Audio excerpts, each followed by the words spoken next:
In today's 2A world, the term gun bunny is thrown on any attractive female that is in the shooting sports, and unfortunately, their actual knowledge, skill, and personal backgrounds get thrown to the wayside in many cases. A lot of these ladies juggle careers outside of the industry. They take care of family, and they raise children, all the while navigating through a predominantly male industry. On today's episode, we have the one and only Tracy Guns in the studio.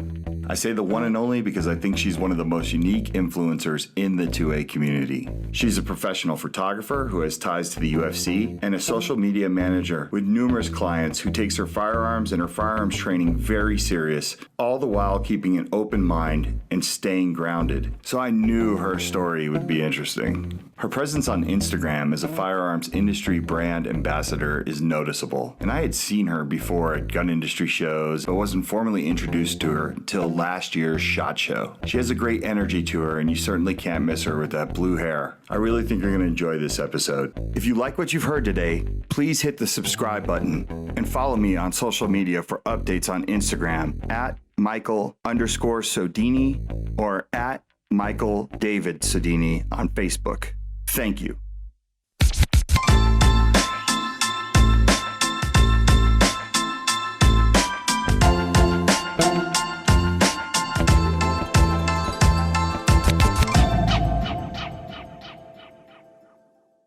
In studio today, we have Tracy Guns. You know her from Instagram. She is an influencer. She's one of the coolest personalities. You have a very cool just aura about you. Wow, that's very flattering. Thank you so much for having me. Yeah, no, I appreciate you coming in. And you were supposed to come in with a couple other people, but you kind of basically saved the show today. I'm the least sick of the group. Yeah, okay. I'm the least sick of the group, but yeah, we all kind of we didn't party. It had nothing to do with partying, but I think we may have gotten a touch of food poisoning and.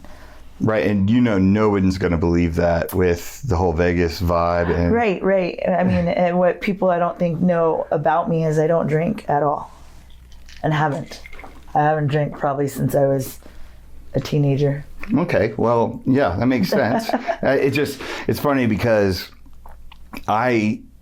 we both have lived in Vegas for a long time. We're both locals, and I went through so many bouts with sickness or not feeling something, and immediately everyone defaults to you're wasted, you were out partying, or I mean, I do the same. I would judge people on that too, so I don't fault them. It's just very common. That's the norm here.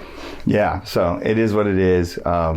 This is the worst town for any kind of, like, I've had people that post, like, someone will say, hey, do you want to do something tonight? And I'm like, no, I'm going to stay in. I have an early morning, and then someone will post a photo from last week and you're out at a club or something and they just posted then, and then people are like, hey dude, I thought you were sick, or I thought you were getting better. Right. So it's the worst. But so give us a little bit about your background. Obviously you've probably done a ton of shows, and it's repeating the same stuff, but give us a recap of where you come from, how you got here. So I grew up in Sacramento. I was actually born out of the country. I was born in the Cayman Islands, but that was only about 2 weeks, and then I moved to the United States. So I've been in Vegas a long time. It's been a long time, but I love it here, and I moved out here for a business, so I was involved in the nightlife scene. And it's funny because I used to say I would never move to Vegas. I'll get too caught up in the scene, and that's why I moved to Vegas, was to get caught up in the scene. So I was out at nightclubs shooting photos in all the clubs for many years. That transitioned into me shooting cage side at the UFC for many years. And then now I still shoot photos. I'm still hired around town and different clients.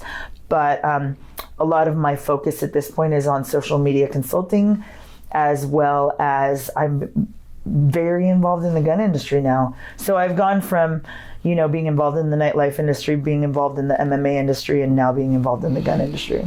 Well, it's interesting you say the MMA thing because we were at a fight, or I was at a fight. That's when I ran into you. Yeah, I ran into you. And it was funny because you were on the floor. You had the floor seats. I was fortunate. I'm not taking any credit for that. My friend hooked it up, so. No, I'm not saying. She came in like a douche, and she was like, listen, man, I only sit on the floor. Brushing the shoulders off. If I'm not sitting on the floor, I'm not sitting out. It wasn't like that at all.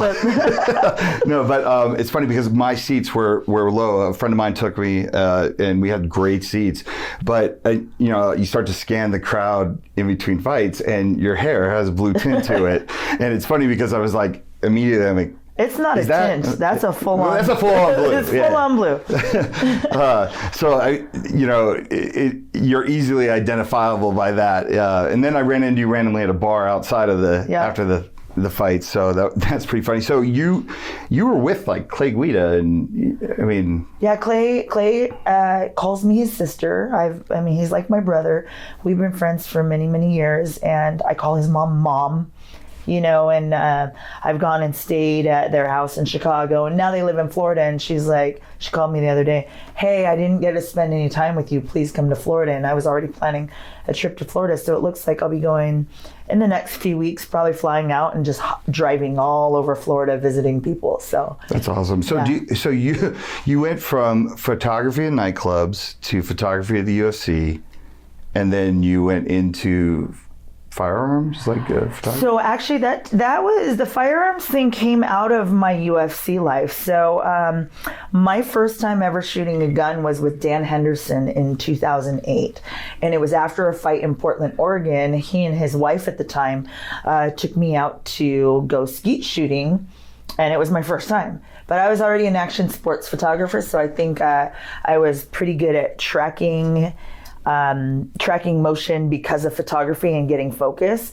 So I did really well my first time shooting with a shotgun. And then that kind of bit me.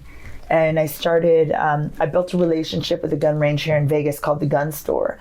They would let me shoot for free every time I brought UFC fighters in, because they were huge UFC fans. Of course, yeah. So I would bring in UFC fighters. They would let me shoot for free as long as I got the guys to post on there. At the time was Twitter. It wasn't even Instagram, it was Twitter and Facebook. So get the guys to post. They let me shoot for free, and that was, way back in 2008, 2009. It transitioned to, the Gun Store doing all kinds of autograph signings. It was a really cool era of fighting because we did so many fun events. I did a lot of pre-parties that I threw, after parties that I threw.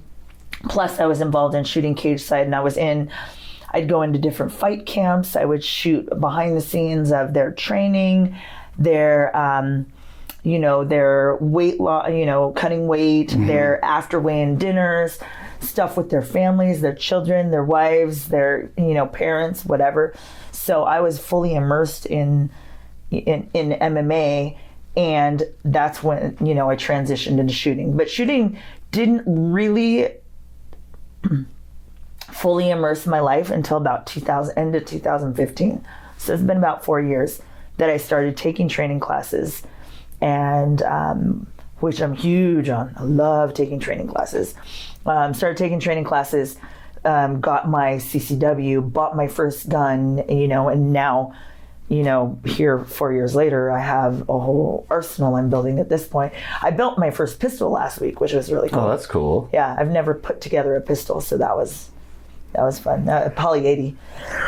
You probably, yeah, I've never built a pistol, so I don't even know how to relate to that. It must be a cool feeling because you kind of customize it the way you want. Right. It took me, actually, long story behind it, but it took me 2 years to put together all the pieces to make this particular pistol. I have so many other guns at this point, but it took me 2 years to put all the pieces. It was just like, I don't have a lot of fully customized guns because I'm realizing there's just something always happens. It's either this or that or, whatever. And it's just a process that is not fast, that takes a long time. You go to Arsenal or you go to any companies that you send your gun off. Not Arsenal, excuse me, Agency Arms, which I'm great friends with Michael over at agency, but you send them your gun, they're 3-4 months out.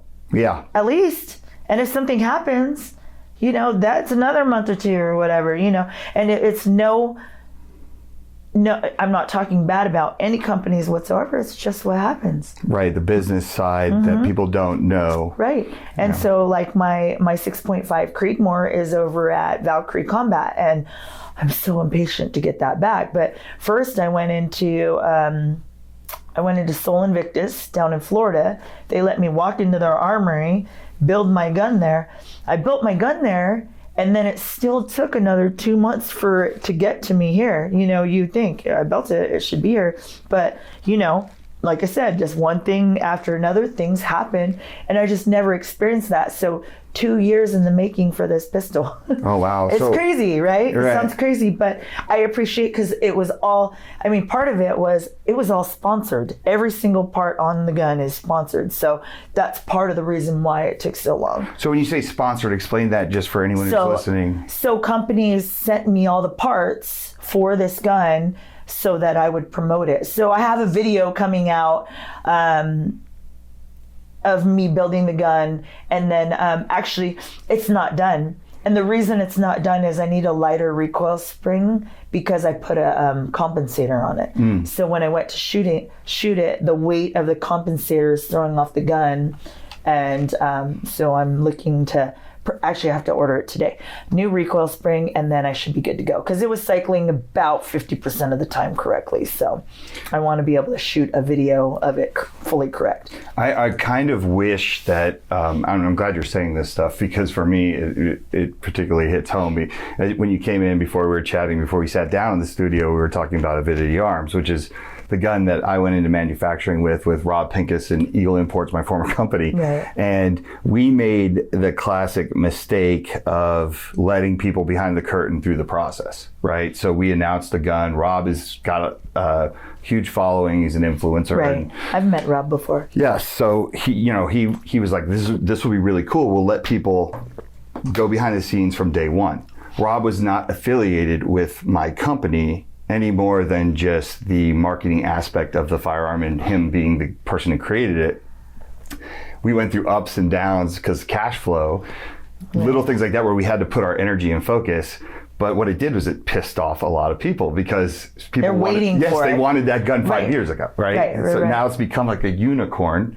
And it does exist, but it kind of backfired, and at least that experience is 2 years. So what is this firearm? Like, what are you doing here? So it's a Poly 80, and which is an 80%er, but they've recently started doing full builds. So the reason the process took so long is 2 years ago, Poly 80 sent me out a pistol. They sent me out everything. Pretty much they sent me out a complete, but it wasn't customized at all.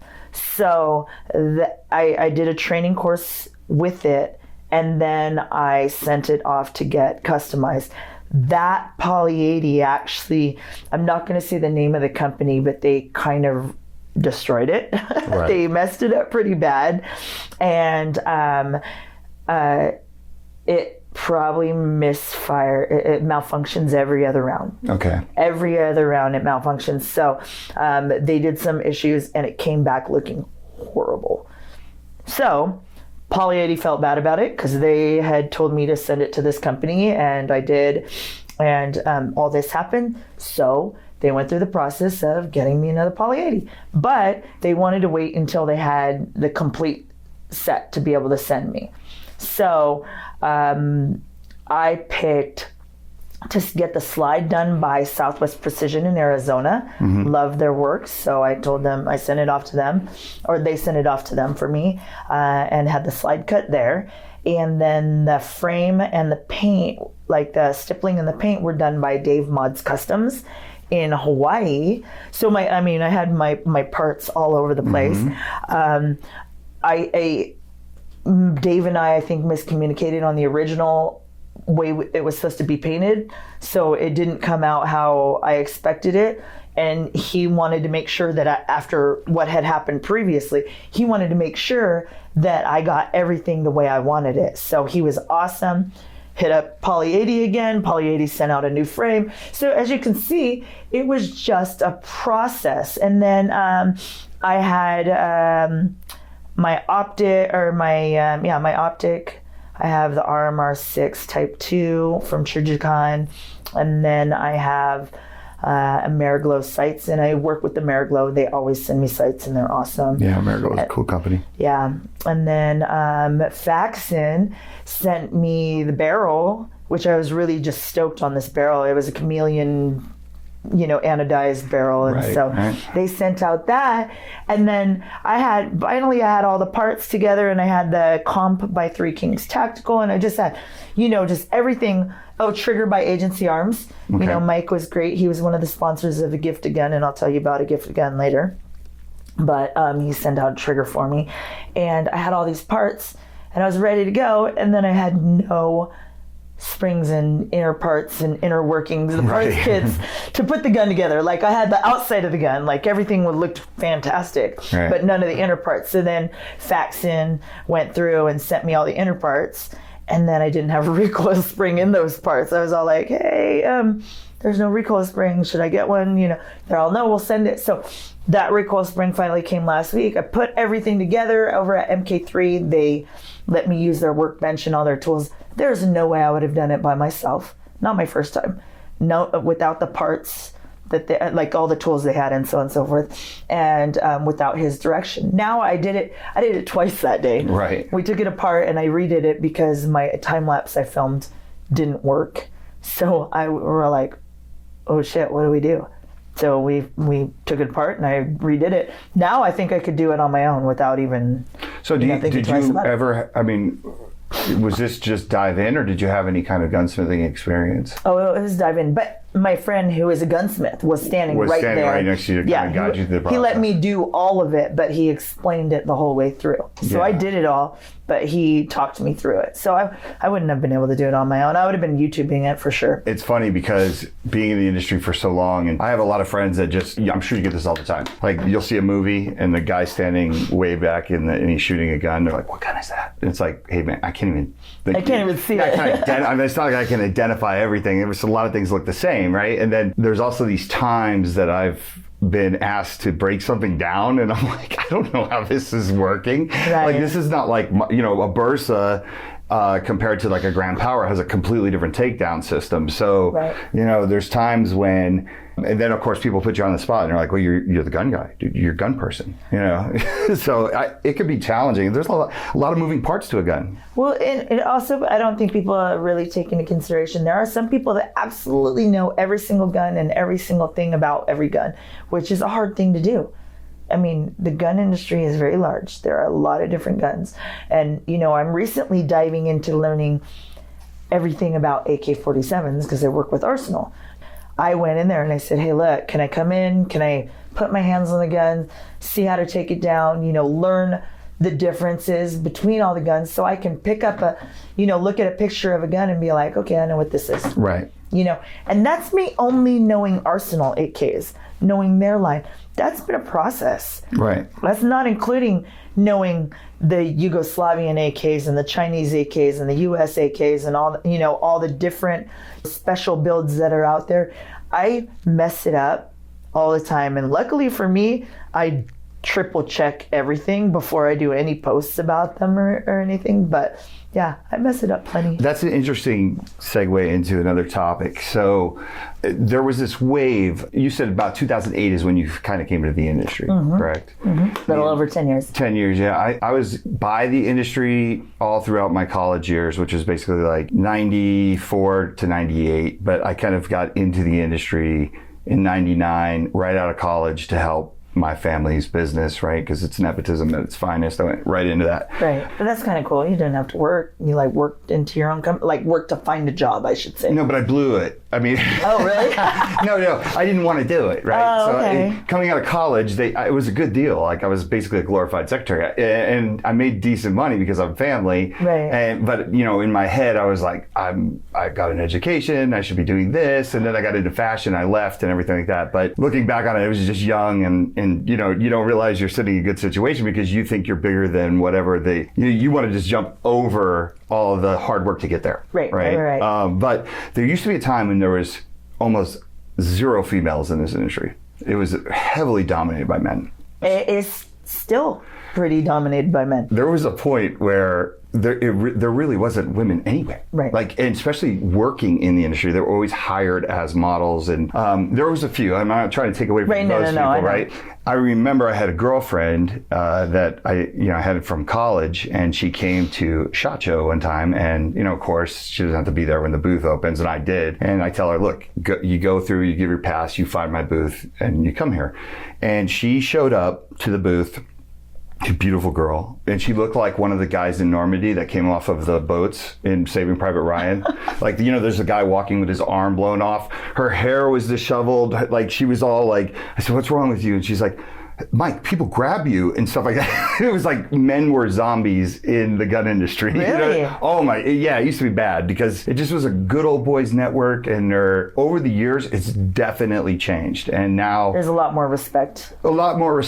And there is girls that are in the industry that are knowledgeable about firearms. So like just you saying what you're saying and talking about AKs, it shows that you love this. It's not just... Oh, yeah. No.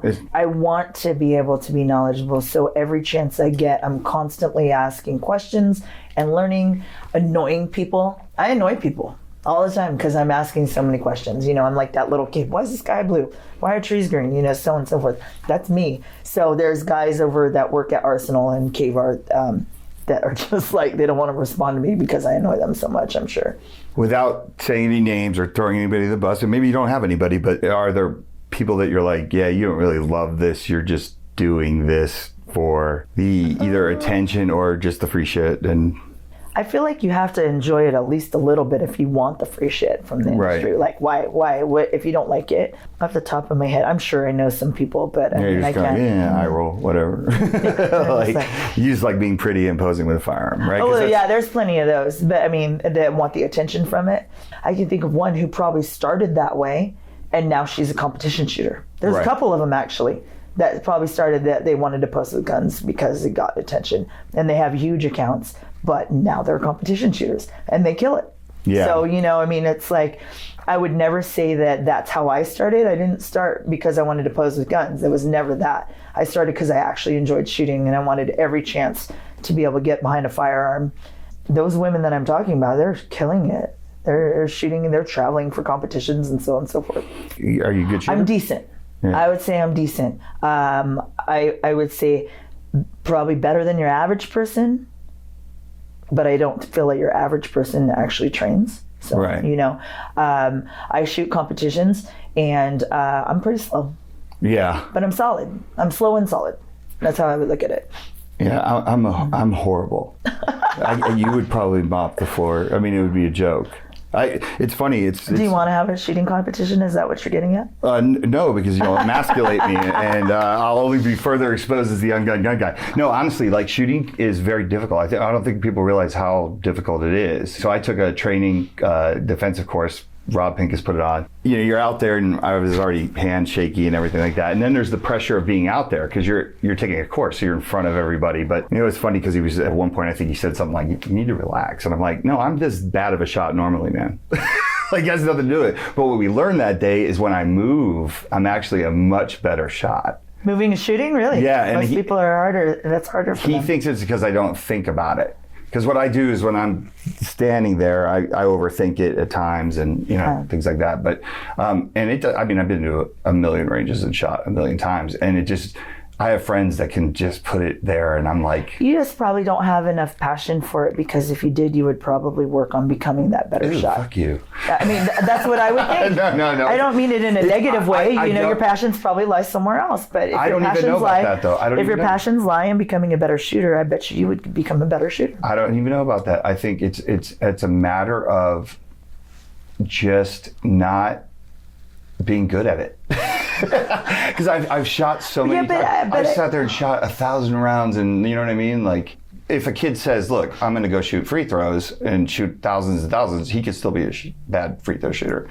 Right. Yeah. But I guarantee if he shot thousands and thousands, he's going to be better than where he started before he shot the thousands. Well, I think it's also consistency of going out there too, right? Like, you know, like you're at your best when you're like knee deep in it. Right. And they're not kidding when they say it's a perishable skill. Anytime I get on the range after I haven't been on the range for a while, because I'll go through stages where I'm on the range 7 days a week, and then I'll all of a sudden 2 weeks be traveling or whatever, not on the range.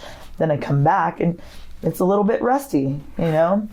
You have to keep practicing, and that's sometimes difficult in our everyday lives. When did you know that you were onto something where you're like, yeah, I could represent this company? Or well, so I in 2015, when I started getting serious about shooting guns and training, that's when I started Tracy Guns Instagram. I actually have 6 different Instagram accounts about me right now, and it's kind of one for each of my different genres or hobbies or professions, however you want to look at it. I had so much content about guns, it was scaring people on my original Instagram account. So I would only post guns there every once in a while at this point. I moved it onto its own gun account. People wanted to follow me for guns, they could. If they didn't, there's my first account. And I'm just really good at building social accounts. Mm-hmm. And it started taking off. And then I started having companies contact me. Hey, we want to send you this out and send you that out. A lot of it was posting with guns. At the end of the day, those pictures get some of the most engagement out of anything I post. I post training videos, maybe they'll do okay, but that's not what people are really engaging with. It just depends on how it's shot. I like to do both. Okay. I try and post the sexy gun pictures to get people's attention so they can pay attention to the other videos and other content I put up, talking about products, talking about, you know, training. I'm super excited about this training class I'm doing this weekend, and I'm hearing it's a really tough one. What is that? I got contacted by SaberWorks, and they are a gunsmith, I believe. They customize AKs, and they are doing a series of classes all over the U.S. with a trainer, Dmitry Yermak, out of Russia. So it's a full-on AK-47 operator course, and it's 2 days out here at Pro Gun Club. But as you can tell, I mean, today is cool. Right. But it's been a heat wave, and it's been in the 100, 110. So I'm a little nervous about that. I also kind of injured my knee a couple weeks ago. So I'm kind of trying to, you know, I'm bringing knee pads, I'm bringing knee brace, because I'm not going to not do all the physical stuff that is required of this class. I'm just trying to make sure that I don't fully injure myself doing it. But I'm super excited. Anything that pushes my limits, and I'm like, I wonder if I'm going to be able to do this, and am I going to be able to actually survive this class? Anything like that, and I want to do it. Right, that's cool. Were you self-taught with social media, or did you? Self-taught. I've been doing social media since before it was called social media. Okay, so you were doing promotions of your photos and everything like that? Yep. Yeah, there's probably a whole I mean, for me as a MMA fan, there's probably a whole podcast of talking to you about MMA, and just your experiences being around there, because I've been a fan since the 90s, and you know, I'm always fascinated by this. And we had talked about the gun store. The gun store was huge in supporting fighters back in the day when there was no money for them. That was because of me. I brought all the fighters in. That's awesome. Helped set up all the appearances and all that stuff. I was there. That was 2009. I was with the owner, Chris. Yes. Okay. The day that the UFC announced that because they had signed a deal with Fox at some sort of thing, and they said like the fighters are not going to be able to. Oh, it was the deal with Reebok. Reebok. It was the Reebok deal that caused that. And they moved away kind of from the guns companies and the guns on the shorts and stuff like that. Well, any companies on the shorts. No, but I'm talking about not the Reebok deal. I'm talking before. Oh, before there was a time before when Dana came out and said. Oh no! So what they announced, I think what you might be talking about, they announced that to sponsor in the UFC, you had to pay $100,000 just to be able to sponsor that wasn't including the money that you paid the fighters. Okay, if I remember, and I may be wrong. I could be wrong. I'm not sure if that's what you're talking about. I remember there was some kind of deal that they had, and if I want to say Fox, but I could be off. But regardless, I was there the day, because I remember I asked him, he was just like, yeah, this is a shame, because he's like, a lot of these guys need this. Need the money. Yeah, and you know, he had a genuine look of concern on his face, and I get it, because that was a great, if you brought all those fighters in, that was awesome. Do you remember all the fight photos he had hanging? Yeah. Those are mine. Okay, cool. Yep. Yeah. I used to bring him posters from the actual fights, and we had the fighters sign them, and we used to hang them all over the range. That's awesome. Like, I mean, that's really cool that you got there. I remember when fighters started to come into the 2A community, Matt Hughes, Tim Sylvia. I would say Matt Hughes and Tim Sylvia were already involved before. Well, yeah, they were hunters and everything like that. What I'm saying is they started signing at SHOT shows and stuff like that. Yep. Like having those. Mike Brown. Chad. Mendes. Yes. Dan Henderson. Tour, Hoist Gracie. Yeah, Randy lives right up the street here. A bit? Yeah, Randy almost killed me one night. No. No. No. No, not in a bad way. We were just drinking whiskey, and it was kind of a funny story because like we were putting it down, and it was it's one of those like bro out moments, but it was kind of. So Mindy is a good friend of mine, and I was friends with Mindy before I was friends with Randy. Okay, got it. So I would go to these events where Randy didn't want to go, and she would call me, hey, Randy doesn't want to go to this. You want to take me to this thing? And there's a very funny kind of vibe there. Like I show up to Randy's house. I knock on the door. Pick up his girlfriend. Randy opens the door, and he's like, hey, Mike. And I'm like, hi, Randy. Hi. I feel like, hi, sir. He's like, do you want to come in and have a drink? I'm like, sure, Randy. This is like in the beginning, Right. Minnie's just getting ready. And I'm like, yeah. He's like, how are things? It was this very like high school. He's like, how are things? Yeah, I brought a corsage for her, and I promised that I'll have her home so you don't pound my face. No, but Randy is an awesome guy. Yeah, he's great. Eagle Imports, my old company, we used to do a lot with his nonprofit organization. Now I have my own nonprofit organization, but kind of there's a nexus there. Right. But anyway, the GI Foundation. The GI Foundation. Yeah, we've sponsored that many times, and I've gotten people to donate guns to that, and they're pretty passionate about it. But at the same time, kind of still doing the full-time gym thing and the acting thing. I mean, they're pulled in so many different directions, right. Those two. But they're really funny. They really are great people. They are great. I love. So you transition, you get into the firearms. Now you're in this. Is this full-time for you? Or are you still doing photography? Still doing photography. So I run a big photography group that has about 600,000 followers, just coming up on 600,000 on Instagram. We have a Facebook group to go with it. So I have two separate lives. Like I call them one my liberal life and one my conservative life. So my landscape photography, it's actually night photography. So I go out and shoot the stars. Right. And so that group is huge. That's actually my biggest account on Instagram. I have almost 600,000 followers, and so that takes up quite a bit of my time. But it's not as vocal and public to, like if I post on my main Instagram account that's just about me and my friends. Most people over there don't know about it. My gun industry people have no idea. Most gun industry people have no idea that I'm a photographer, let alone a professional photographer that shot, for major news outlets in the MMA industry, and also, which is crazy, action sports photography, and then I shoot landscape night photography. So, that's my liberal life.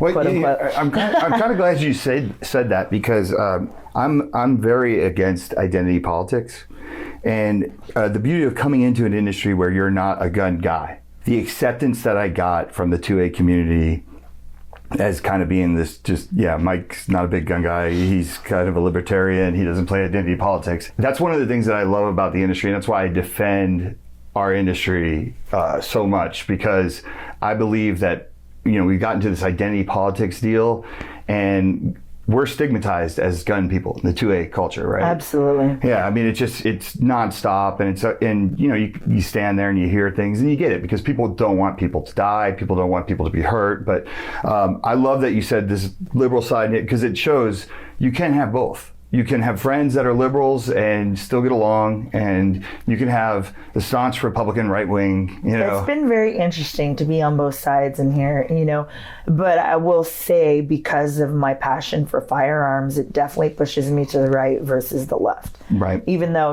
my passion for photography is very big as well. I recently learned, because I put a post up on my Instagram on my photography page, and it was talking about, hey, I went out here in the dark by myself to shoot photos, but I carry my gun, I protect myself, and someone showed up in the middle of the night. What do you guys do to protect yourself? And I couldn't believe how many people responded that actually carry guns.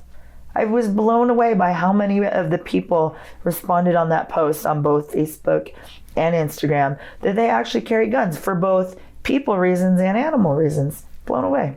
Yeah. So I think it's just not as publicly visible. I think that people like to stay out of the spotlight in regards to that because it's such a polarizing subject. But I think there's a lot more people that are in the middle than we actually know. Yeah, I think so too. So I work a lot in mental health with my nonprofit organization, Walk Talk America. It's been interesting. When I show up at functions, I'm around a lot of anti-gun people, but there's always these times when people will come up to me and they're like, hey, I own a gun. And I'm like, cool. Right. Yeah. Yeah, no, and people want to associate with that because they probably don't get to tell people that a lot. Right. When people find out that I'm into guns, they want to share the guns that they have and they want to talk guns, but that's not necessarily a conversation they get to have every day. Have you ever felt that someone has been completely turned off by you Oh, absolutely. Okay, you've been there. Absolutely. I had a guy that I was supposed to go on a date with actually go, hey, you seem really cool, but I can't handle the gun thing. I can't, and I'm going to be straight up and honest with you. And I was like, totally valid. Yeah, absolutely. It's not going to change. I'm not going to stop being involved in the gun industry. And I mean, to most people, your average person, I'm involved extreme in the gun industry. Right. And, I think for some guys, that's a tough thing. Other guys think it's badass. They're like, yeah, that's obviously we're in sort of an echo chamber a little bit. I have some mental health people that probably listen to what I do, but I'm not that big yet. We're just starting this out. But there's probably a lot of guys right now that are just like, what a pussy. Right? Like, just because I know a lot of people that are like, come on, man, like you're going to turn away maybe meeting just an awesome, cool human being because they're into firearms. Like that seems silly, right? Right. Yeah. But I mean, some people just don't like guns. Mm-hmm. You can't change that. I feel like you could change that. If you convince that person who is so scared of firearms or so anti-firearms to spend a day on the range and shoot a firearm, I think that 75% of the time that they might change their mind. I think so too. And on Thursday, we are holding the first continuing education course for mental health professionals in Nevada. Okay. It's an introductory course. And basically what that does is they can come in. I'm going to start off talking about some of the things we talked about, like the fear of shooting a gun the first time, not knowing what I'm doing, like creating a safe space where there's no stupid question. There's no tactards or anybody rolling around with tactical. Right, no judgments. Right. And they can go through this course to understand gun culture because I think there's this division between mental health. We're scared to tell them that, hey, I own firearms, but I'm depressed and I'm going through this crisis. And on the flip side, there's a lot of mental health professionals that don't understand gun culture. Right. So, the goal is to kind of... And so they probably impress on their clients and, that guns are bad because they just don't know any better. I mean, they could. The way I got the idea, and obviously I don't want to make this about certain things that I do because you're here now and you're awesome, but... well, I'm curious about it though. Yeah, so I got the idea because I get asked to join a lot of groups or, organizations to kind of consult as far as how do we approach gun world about suicide prevention and mental health, right? So there's a group out of Pennsylvania, they're all mental health professionals. And I was on one of the calls, and they were all talking about how to walk into gun stores and talk to gun store owners. And I know that we care. We don't want people to commit suicide or take their own lives, right? So there's little things I'm training myself to change my language, but we don't want that. We don't want people to hurt themselves. We're into safety, and that's the misconception that most people have about the 2A community, is that we don't care. Right. Right. No. We do care. And we don't want to see anyone taking their own lives or taking anyone else's lives. And I think that's definitely a huge misconception. We just want it to be the Wild West or something. Right. No, we don't. We want it to be a safe environment. But most people that own guns, legally own guns, want it to be a safe environment. Absolutely. So having said that, though, so I'm on this call and I'm telling them, hey, you got to understand something. We're a guarded community. So if you go in there, it's better to have someone like me with you, where the owner of the shop is going to relate somehow. And open up to you. Yeah. And I couldn't believe that some of the organizations because they are affiliated with an organization in our industry.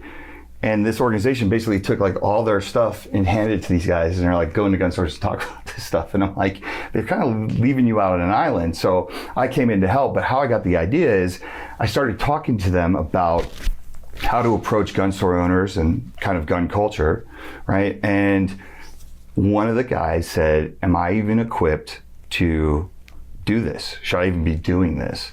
And at first I took that as he was offended. Like I had somehow alienated him. So I apologized. I said, look, man, I'm not trying to tell you that you can't. And he said, no, it's not even that. He said, I have never been around a gun. I don't have a problem. Like, he's like, I'm completely neutral, but he's like, I don't even have friends that have guns. Am I equipped to walk in there and talk about this stuff? Right. And so I got this idea. It's like, we need to build spaces for mental health professionals that are like, I just don't know. Right, I don't want to make that. Right. So that's what we're doing, and it's great. We're doing this first test run, and we had 18 spots open, and we've sold out. It was like 2 seconds. Oh, that's awesome. Yeah, and we told them this is introductory. This is for the person that has never picked up a gun. Right, this is like, so you would go into this course and just be like, oh my God, like, but this is for them. Right? Well, but I do want to tell you something. Speaking on that, I go into every single course that I take with no ego. I don't care if it's a beginner, handgun 1, or it's an advanced course. Every single course I go in with no ego, because I guarantee if I don't learn something new, I practice something that I need to practice. So right. There's no ego going into that. So it's the same thing with going into something like that. No, and that's great, right? And that's what I want.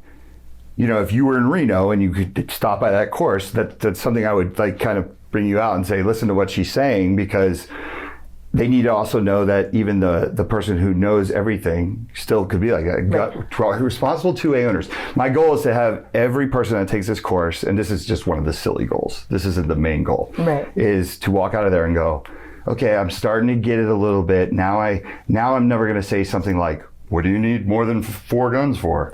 Right? Like, that's the gun culture that they need to understand, that there's nothing wrong with a gun with 150, safe with 150 guns. It has nothing to do with, a mental health issue. Right. It has nothing to do with they're going to go out and shoot people or whatever. Right. That exists, but I feel that's more exists because of medication than the actual mental health issue itself. Like, a lot of times it's the medication that's driving people are crazy. And I'm always careful with that, and I'll tell you why.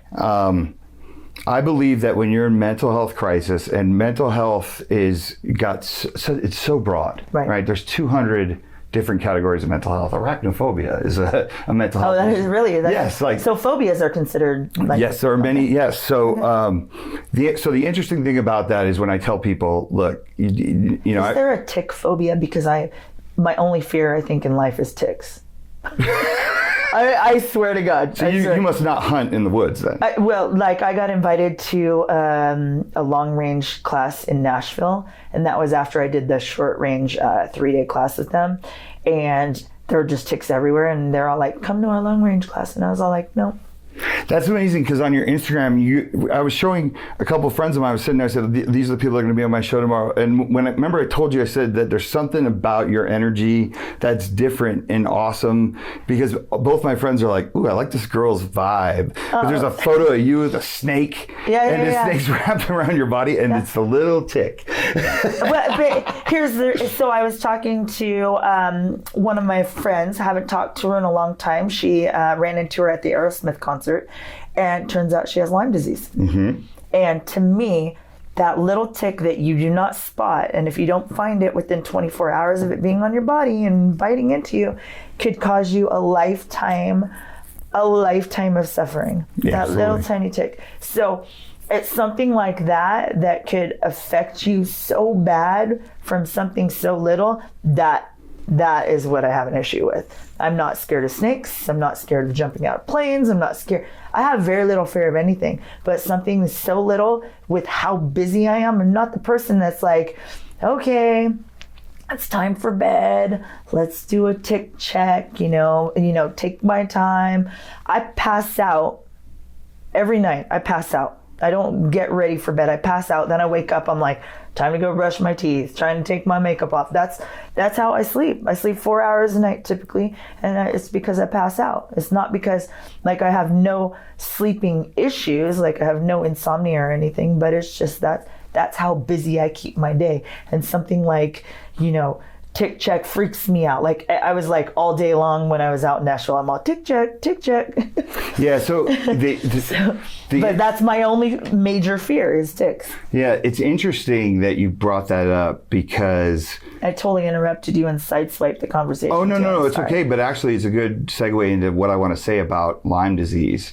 Lyme disease is very often people that show symptoms of Lyme disease. I never realized that Lyme disease affects your brain. It attacks your brain. I didn't realize that too. I was always under the impression, because you hear the stories of people no energy, I was in bed for a year, I couldn't do this or that. Well, yeah, Lyme disease many times is mistaken for mental illness. Oh, I didn't realize that. Yeah, so now I've just given you a reason to be to bring that fear level way up. Right. Yeah. And they didn't diagnose it for a very long time. They couldn't figure out what was going on with her. But there's a lot of people that have gone through life thinking they have mental health issues, and it's been the Lyme disease that they didn't know that they contracted. Right.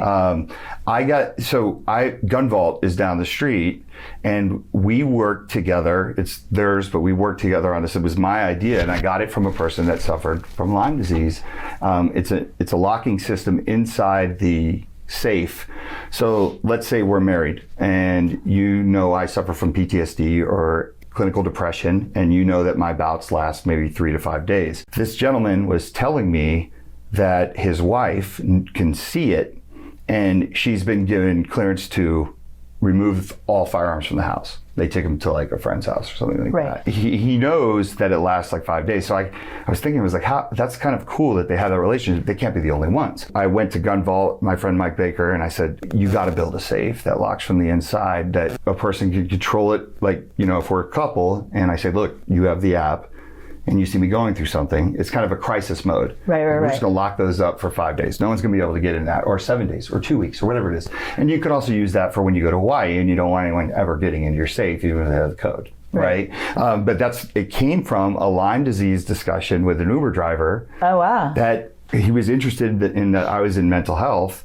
And, he was telling me about that symptom of it messes with his head. And he actually said at one point, it kind of resonated with me, one day it's going to kill me. But is it physically going to kill him or mentally going to kill him? He feels mentally. He's going to end up... Yeah, he said that there are times when he goes through something and he's like, I will snap 2-3 days later and I will have no recollection. Of what happened for that 3 days? And, wow. Yeah. See? All the more reason. I just got the chills. That gave me the chills. That I am so freaked out of Lyme disease. I mean, and that's only one kind of tick that gives you that Lyme disease. There's all sorts of diseases that are born by ticks. I mean, they're born by other bugs too, but by ticks especially. They have if a tick, the one kind of, I think it's the Lone Star disease or whatever, and the tick eats the blood of a pig and then eats you, then you're allergic to pork. after that. Wow. Or beef, whatever it last ate, then it got to you. That's what you become allergic to that animal. No, that's interesting. And I love beef and pork too much for that to happen. Me too. I was actually having this conversation last night about becoming a vegetarian. And I'm like, I don't know if I can do it. I don't know if I can do it. I tried for 3 months. I tried. Yeah. And I figured out that I was eating stuff I wouldn't eat just to stay vegetarian, and it affected my mood. So you were overeating. Were you overeating at times? No, I wasn't overeating. I'm trying to be on a diet, so that's why I went vegetarian. But then I'd be limited to choices, so I'd end up eating French fries, which wasn't on my diet, just so I stayed vegetarian. But mentally, emotionally, or whatever, it affected my mood. I became a negative Nancy, and I was like, why am I so negative lately? And I thought back, God, it's been about 3 months. What changed 3 months ago? And I was all, diet. My diet changed 3 months ago. Went back to eating meat and immediately. Tie this into your medication comment, right? Because there are a lot of maybe vegetarians that would say, well, no, that's not it. They would take the defensive, right? Right. But going back to when you said it's a medication that makes people do things, and I'm always careful with that, because when you battle mental illness, sometimes medication is necessary.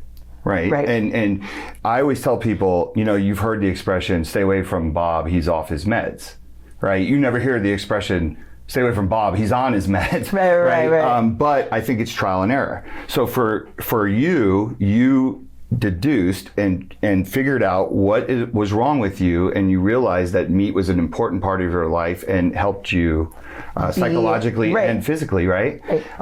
Whereas meds is the same. So I think what happens with meds is they get overused, used wrong, or Chris Cornell.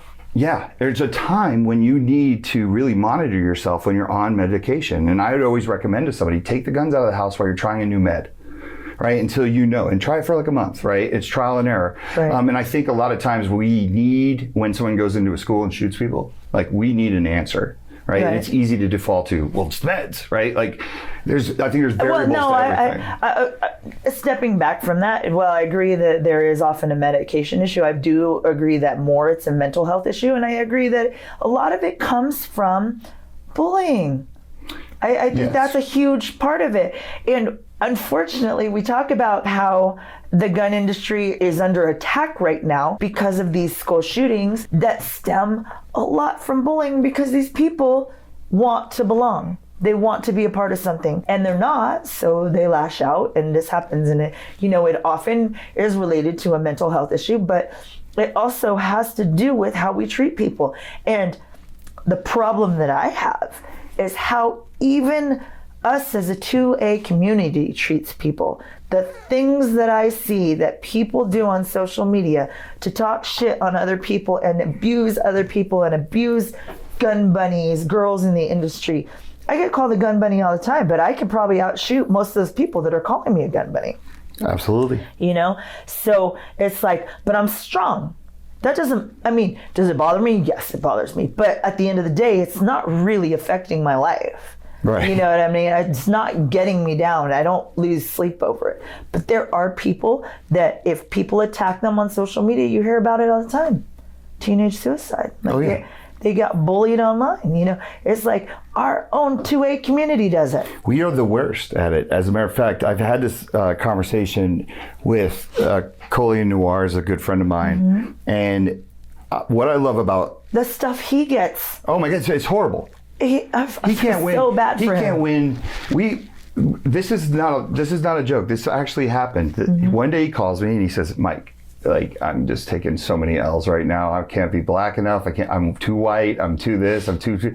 And he says, let's play. I'm going to do a little experiment here, because I always said the 2A community is like crabs in a bucket. We will destroy each other. We will tear each other down. We'll do all these things. And he says, I'm going to put up a poem that has nothing to do with firearms or anything like that. And he goes, let's see how fast the shitty comments just fly. We're on the phone, he does it, and it was 2 seconds.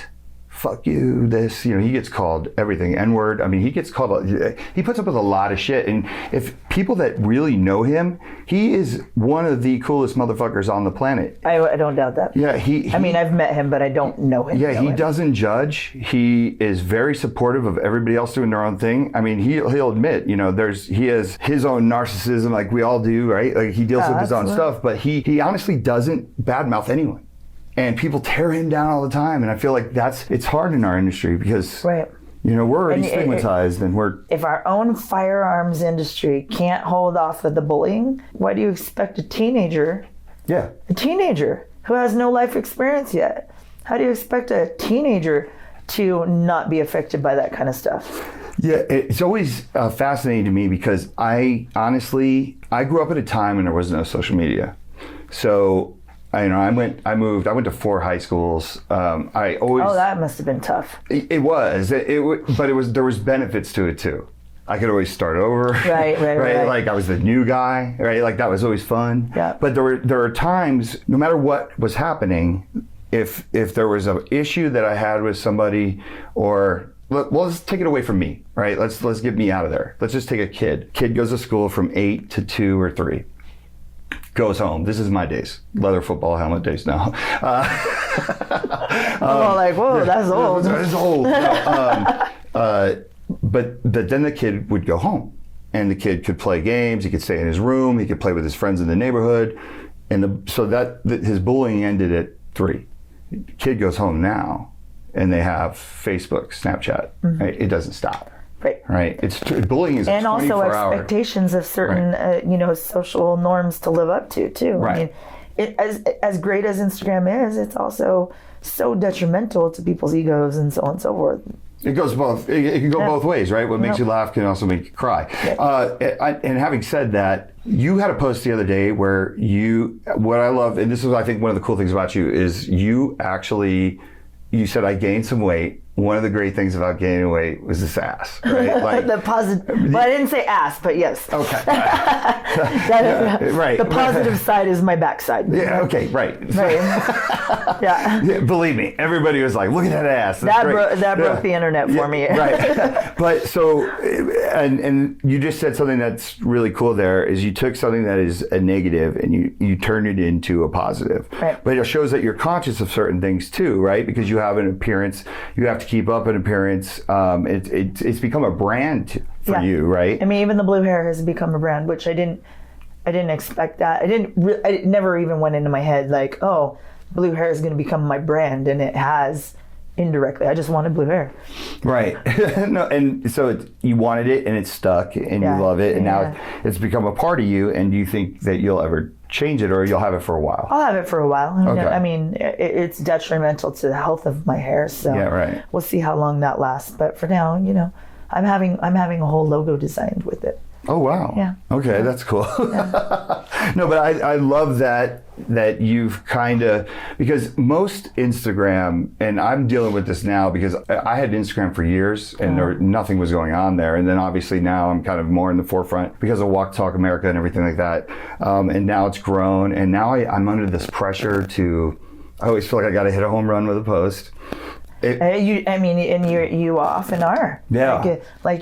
It has to do with the algorithm, though. Right. If you don't keep it up and keep hitting those home runs, then you just kind of start going down and down and down. So, a lot of us are under that kind of pressure. And then I have 8 clients, plus I have 6 accounts about me, plus I have, multiple other accounts that I run. So between all of that it's constantly trying to hit those home runs all day long. Yeah, and nobody, I shouldn't say nobody, the average person does not understand the work behind that. Because it's like, how hard could it be? There's a lot of it. Take a picture of you holding a gun and post. And I've seen an instance where that just worked. And this female now has like over 150,000 followers in less than 6 months. And I believe it's 100% real. I mean, there's a lot of fakers on there, but I see the engagement, I see the posts she's putting out, and she's dropped it gorgeous too. But that always helps. she put an effort into her social media starting last September or October, and somewhere around the beginning of the year, it just blew up and took off, and it, awesome for her. Am I jealous? Yes, very jealous. But it's just like she just had the right perfect mix, and just all the timing was right for her. But that does not normally happen. I've kept you here for like over an hour. I'm sorry. It doesn't bother me. You got to come back on, because I feel like there's a lot that we didn't touch on. Still need to touch on. I actually wrote some things, and you hit on some of them without me even saying. Yeah, I know it's behind my back, but I have eyes back here, eyes in the back of my head, which is pretty awesome. But thank you for coming on today. I think what you're doing is awesome. I think that you give off a nice vibe. I've met you at shows before. You've always been very cool, very friendly, very approachable. Just seeing how people reacted to it, and I was like, oh, this person's coming on, and they saw you like that. So keep doing what you're doing, because I appreciate that a lot. Thank you. Yeah, that's flattering to hear, actually. It's true though, right? Like people need to hear that. Like there's a whole art and science to this, of good people in the 2A community that are human beings that have real. They're real. They're not just the person they are on Instagram. Right, exactly. And I think that that's important, and it's important that people have you on and kind of peel back the onion and find out what's going on. So thank you for coming on. You have to come back soon. Oh, yeah. I live right up the street. So okay, good. But what do you want to... I know you wanted to talk about the gun giveaway. You said gun gift or something? Oh, gift a gun. Yeah. That's an event I throw around SHOT Show. I had 36 sponsors and 37 influencers. And essentially, I don't know if you know, in the celebrity industry, they do gifting suites. Yes. I did a gifting suite in the gun industry around SHOT Show. So every influencer came through and they got one gift from each sponsor. And the goal is to have them promote it. So this next SHOT Show will be our second annual one, and then I wasn't going to look into having it at different shows. Okay, so you're going to make this a thing it is a thing, right? But yeah, it went really well, and some people said they got more networking done at my event than they did an entire SHOT Show. Because when we go to SHOT Show, we're often pulled in every other direction. I got nothing done at SHOT Show itself. I did a lot of hanging out with a lot of influencers, which is great, but I didn't actually do what I wanted. And what I wanted was to walk up and down the aisles, see all the new products, talk to companies, engage with people I've never met. And I didn't do... I had to show up at 8:30 on the dot when they opened the doors. By 11 o'clock, everybody was there, and now we're rolling around 30, 40 people deep, not actually doing anything. Right. I think I'm going to try and run SHOT Show a little bit different this next year than I did this year.